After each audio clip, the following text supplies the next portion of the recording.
किसान भाइयों, आज भराड़ा गांव में बहुत बड़ी मीटिंग चल रही है। अब तो सीजन राजनीति का आ गया है, उसी चक्कर में है। भराड़ा आगमन पर आपका हार्दिक स्वागत है। ये भाइयों समाजवादी की है, चौधरी विनीत भराड़ा इलेक्शन की तैयारी कर रहे हैं। सब प्रकार भराड़ा के बेटे यहाँ जाओ, हम एक वीडियो बनाने शुरू करते हैं। यहाँ जाओ, मेरे में बढ़कर वीडियो शुरू करती है। भाई दोनों यहाँ जाओ। अमान भराड़ा, एक माला प्रधान जी भराड़ा के भी तो पढ़नी चाहिए, अभी तो नवे बने हैं।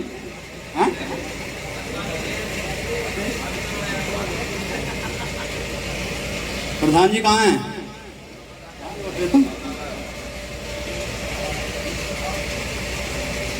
शाहरुख,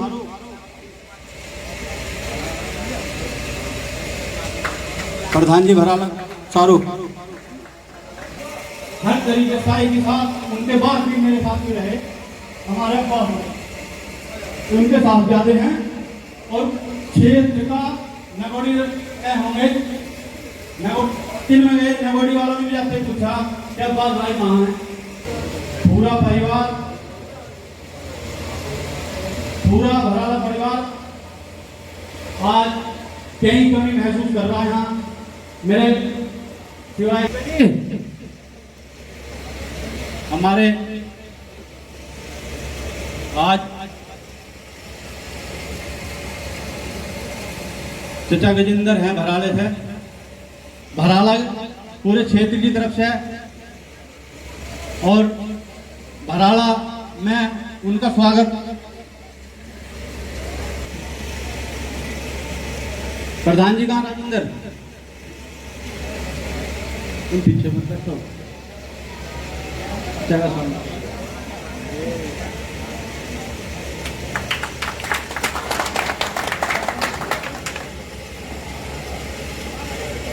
मैं चाहूंगा गौरव भाई प्रधान जी हैं जमालपुर, पार्टी की रीति नीति से भी अवगत हैं और परिस्थितियों से भी अवगत हैं।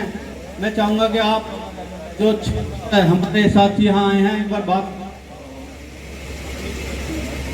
धन्यवाद विनीत भाई। मंच पर उपस्थित हमारे अध्यक्ष जी, लावर से ताऊ जी, चेयरमैन साहब, बाबा जी और यहाँ पर उपस्थित बड़े बुजुर्ग नौजवान साथी, सबसे पहले तो मैं विनीत भाई का बहुत बहुत धन्यवाद दूंगा, साधुवाद करूंगा कि इन्होंने सब लोगों को सर्व समाज की एक मीटिंग रखी, सभा रखी, शुरुआत की। और ये शुरुआत है आपकी, और ये शुरुआत धीरे धीरे काफी बड़ी हो जाएगी, क्योंकि यहाँ जो सभी लोग हैं जिम्मेदार और अपने आप में ताकत रखने वाले लोग हैं, जो काफी संख्या में भीड़ इकट्ठी कर सकते हैं। तो मैं तो विनीत भाई ये कहना चाहूंगा कि आप तैयारी कर रहे हो विधानसभा की, और क्षेत्र में ये तो आप किसी नाम के मोहताज नहीं हो। आपको और आपके परिवार को यहाँ के लोगों ने बढ़ता है, देखा है, तो उसमें कोई दिक्कत नहीं है। और आपने शुरुआत की है तो आपसे लोग जुड़ना शुरू हो गए। मैं ये कहना चाहूंगा कि बड़े बुजुर्गों का आशीर्वाद आपके साथ रहेगा, क्योंकि हम भी जब क्षेत्र में घूमते हैं तो लगता है, क्योंकि हमारे ताऊ जी और आपके पिताजी जो थे उन्होंने बहुत लोगों की सेवा की, बहुत काम किया, तो वो प्रेम भी आपको मिलेगा। और हम नौजवान लोग भी आपके छोटे भाई बन के आपके साथ जुड़ेंगे, जुड़े हुए हैं और रहेंगे, से जुड़ेंगे। और मैं तो वैसे भी जब से राजनीतिक शुरुआत की है समाजवादी पार्टी में ही हूं, लेकिन थोड़ा इस बार उत्साह कुछ कम हुआ था, लेकिन अपना भाई अगर लड़ेगा तो उत्साह फिर वही जो है ऊपर पहुंच जाएगा, फिर उसी उत्साह से लगेंगे, मेहनत से लगेंगे। तो मेरी तो दरखास्त आप सभी लोग जो यहाँ पर मौजूद है, सभी लोगों से उम्मीद भी है कि विनीत भाई ने जो शुरुआत की है, अच्छे भले इंसान हैं, तो इन्हें थोड़ा मजबूती दें, क्योंकि चुनाव हो, राजनीति हो, जनता से ही मजबूती मिलती है। और विनीत भाई आपसे भी मैं एक बात कहनी चाहूंगा, इस बार किसान नौजवान बीजेपी से सब परेशान है। बीजेपी की जमीन पूरी तरह खिसक गई है। नौजवानों की बात हो, किसी को नौकरी नहीं है, और किसान की क्या हालत है ये आप सब लोगों को मालूम है। 9 महीने हो गए, 10 महीने धरना दे रखा है, कोई आपकी सुनने वाला है नहीं। बीजेपी से खतरनाक और मैं कहूंगा चालबाज और झूठी पार्टी कोई नहीं है। कोई पार्टी इतना झूठ नहीं बोल सकती। पूरे 4-5 साल होने जा रहे हैं, क्या गन्ने का पेमेंट बढ़ा? अब योगी जी कह रहे हैं कि गन्ने का पेमेंट बढ़ा देंगे। अरे अब क्या होगा, तो चुनाव है, आप 10 रुपए देके 20 रुपए जेब से निकालने का काम करते हैं। इनकी रणनीति बनती है कि अगर हम किसान को 10 रुपए हमें मजबूरी में देने पड़े तो उसकी जेब से 20 रुपए कैसे निकाले जाए। देख लो, पेट्रोल के, डीजल के, रसोई गैस के, हर जगह कितने दाम बढ़े हुए हैं। तो अगर इनकी ये 10 रुपए का लालच जरूर देंगे, ये 10 से 15-20 रुपए का लालच इस बार दे सकते हैं, लेकिन हम लोगों को भटकना नहीं है। अगर ये इतने हमदर्द होते हैं तो 5 साल से सरकार चल रही है, तभी हमारी मदद करते हैं। ये अगर 20 देंगे तो 40 खींच लेगी, दिमाग पहले ही सेट कर लेंगे कि 40 रुपए निकालने हैं किसान से, तो ये हमसे दुगना वापिस लेंगे। हम लोगों को सोचना है।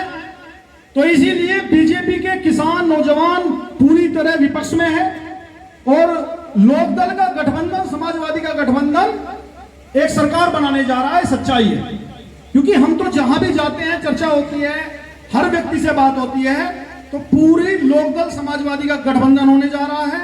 और लोकदल को परसों के पेपर ने भी छापा था, लगभग वेस्ट यूपी में 50 से 70 सीट भी मिलने जा रही है। तो वेस्ट यूपी में इतनी संख्या में, और मैं कह रहा हूं अगर 50 सीट भी यहां से वेस्ट यूपी से लोकदल को मिल रही है, तो मैं कह रहा हूं 40 सीट कम से कम जीतेंगे। और हमारे विनीत भाई लड़ेंगे यहां से चुनाव गठबंधन से, इनकी जीत निश्चित है। क्योंकि मैं पहले बता रहा हूं कि समाज आपके साथ है, निश्चित रहिए, क्योंकि समाज जो है दोनों व्यक्तियों से परेशान है, सबसे परेशान है। कोई रास्ता ढूंढ रहा था कि कोई तीसरा ऐसा अच्छा व्यक्ति, अच्छे संस्कार वाला, अच्छे परिवार वाला आकर के यहाँ चुनाव लड़े, नेतृत्व करे, उसके साथ हम जुड़े। अब आप समझ रहे होंगे दोनों व्यक्ति, मैं क्या कहना चाह रहा हूं, परेशान है लोग दोनों से, लेकिन रास्ता नहीं है। वो है कि कमी इसमें भी है, कमी उसमें भी है, पर जिसमें थोड़ी कम कमी उसकी तरफ झुक जाओ। यही तो हो रहा है, कमी तो दोनों तरफ है, लेकिन जिधर थोड़ी कम कमी दिखाई दे आदमी उधर चला जा। लेकिन आप अच्छे परिवार से, अच्छे आदमी हो, आपके लिए सब तैयार हैं। हम भी जा रहे हैं, सब जगह जाते हैं, 4 आदमी बैठते हैं, बात चलती है। ऐसा नहीं है, आपके साथ समाज भी है, सर्व समाज है, हर समाज का व्यक्ति है। और एक बात आपसे ये कहना चाहूंगा विनीत भाई, आपने सब लोगों को जोड़ने का काम किया है, बड़ी अच्छी बात है, खूबसूरत है कि सब, हर समाज का व्यक्ति आपके साथ है। और कल को आप चुनाव लड़ोगे, आपके साथ तो ही। अगर कोई और भी हुआ कि भाई कोई लोकदल पे सीट चली गई या कोई और लड़ रहा है, तो उसमें भी आपको सब लोगों के बारे में सोचना है कि सब लोगों को अपने साथ लेकर के चलना है। ऐसा नहीं कि कल को अगर 1%, हम तो सोचते हैं कि आप ही लड़ोगे, पूरा विश्वास भी है, लेकिन अगर कोई बात इस तरह की आई तो ऐसा ना हो कि आप अकेले गाड़ी में चले जाएं, ये सब लोग रह जाएं। तो इन सब लोगों को भी आपको साथ लेके चलना है। जय हिंद, जय।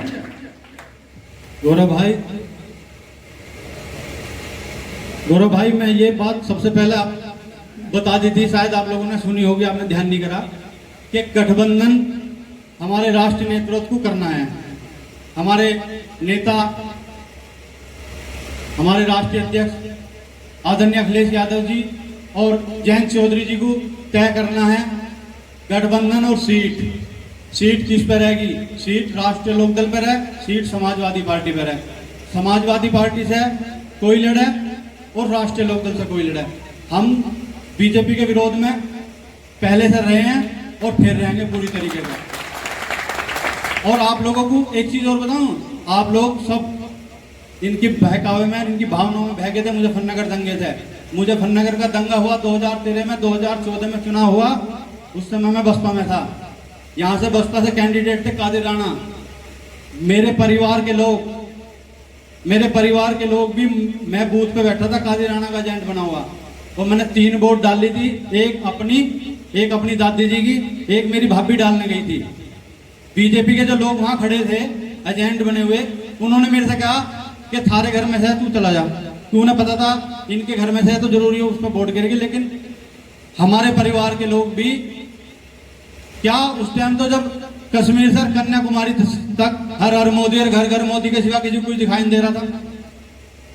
मैंने 3 वोट डाल ली थी। मैं जब वोट डालना मुझे पता था इसके मन बीजेपी पे होगा, घर से कह के भेजा होगा बीजेपी को वोट डाल लेगी। उन्होंने नहीं, फिर भी मुझे जबरदस्ती भेज दिया। मैंने इशारा करा तुम चले जाओ, वे मानने नहीं। मैं गया, मैंने भाभी से पूछा अपनी, मैं कहाँ डाल लेगी वोट, तो मेरे तरफ कोई हायर बोल को सकीना, सामने आने पर धर्म संकट खड़ा हो गया, बोल को सकीना। मैंने कहा मैं समझ गया, तू घर को चल। मैंने अपना हत्ती का बटन दबाया। मैंने 3 वोट डाल ली थी, तीनों काजी राणा को डाल ली थी। हम पे उस समय किसी चीज का असर नहीं पड़ा, ना हमारे पिताजी, ना हमारा परिवार, ना हमारे संस्कार किसी हिंदू मुसलमान की, किसी जाति धर्म की बात करने की बात करते हैं। ना हमारे यहाँ आने के बाद, अगर यहाँ आज भी 13 साल हमारे पिताजी को हो गए, लोग कई लोगों के दिलों में जगह कर रखी थी। और उसका कारण ये था कि अगर वो वहां से आए होंगे ना, हो सके हमारे प्रधान जी अभी हो सके क्या भाई विधायक जी के अंडर में है, जा भी रहे विधायक जी के पास। उस दिन मेरी बात हुई, भैया ऐसा ऐसा मामला है, लखनऊ से फोन आया आवेदन करने के लिए। भैया ने मेरे से कहा आवेदन करने के लिए आया तो तुरंत पहुंच जा। हम जैसे पहले थे, जब हमारे नेताजी थे, जब तो थोड़े से हम कमजोर भी थे, अब तो हम मजबूत हैं। 2 बार प्रधान भी रह लिए, पैसे से भी सब चीज से मजबूत है। अब तो चिंता मत कर। मैं बताऊं दिनेश प्रधान जी, जब हमारे पिताजी निर्दलीय में चुनाव लड़े थे 24 के, उन गांवों में सारी टीम खड़ी करने का काम और अपनी जेब से कम 2.5 से 3 लाख रुपए उस चुनाव में खर्च करे थे। 2007 में जब चुनाव में बहुत कम पैसे खर्च हुए और 11,000 वोट मिली थी हमारे पिताजी को निर्दलीय में। वो 11,000 वोट जो परिवार के बिल्कुल जुड़े हुए लोग थे ना, वो 11,000 वोट मिली थी। जब 36,000 में चौधरी चंद्रवीर सिंह जी विधायक बन गए थे, परसेंटेज के हिसाब से उन वोटों को लगाओ तो आज 50,000 वोट बैठे हैं। तो वो चीज तो कहीं आने का कोई मतलब ही नहीं। रही बात बीजेपी की, बीजेपी का आज तक बटन दबाया ही नहीं। राष्ट्रीय लोकदल को भी वोट दी, बसपा को भी वोट दी, सपा को भी वोट दी। भाजपा का वोट अब दब जा। तुम हाल देखा कल भी हरियाणा में क्या हाल करा, कितने कितने टांके भर रहे किसानों के, क्या क्या सपने दिखाए थे इन्होंने। आय दुगनी 2022 तक करने जा रहे थे, कहाँ आय चली गई, कहाँ गन्ने का रेट चला गया। 4 साल में 2 रुपए भी ना बढ़ा पाए। और जो आय की चीज, जो तन मन से दवाई, खाद, पानी इतना महंगा कर रखा, जो किसान मेहनत करके अपने खेतों में डाल रहा, वो जो इन्होंने छोड़ रखा सामान, वो खा जा। बताओ, डंडा लेके खेतों में रहे सब। तो मैं गौरव भाई, आपको नहीं पूरे क्षेत्र से जो सम्मानित मेरे बुजुर्ग, मेरे साथी, मेरे पिताजी के अनुयायी यहाँ आए हैं, मैं सबको विश्वास और भरोसा दिलाता हूँ, जो भी चुनाव लड़ेगा, जो भी हमारे नेता का आदेश होगा, चाहे वो राष्ट्रीय लोकदल में सीट हो और चाहे वो समाजवादी पार्टी को राष्ट्रीय अध्यक्ष। और एक विश्वास और भी दिलाना चाहता हूँ आपको कि 99% चुनाव आप लड़ोगे। रात जो मेरे को फोन आया, अभी चर्चा करने का विषय नहीं है। अभी लोगों के मन में बहन है, हमारे भी है। मेरा भैया है, परसों बजे नीचे बैठे हम टिकट लिया 50 लाख रुपए में देना। मैंने कहा था 5 लाख रुपए दे दियो, टिकट लाने की जिम्मेदारी हमारी।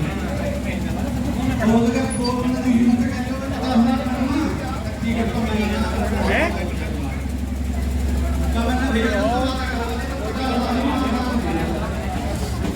तो गरीब बच्चे खाना खा रहे हैं। देखिए, यहाँ विनीत भराला ने पूरा इंतजाम किया है खाने वगैरह का।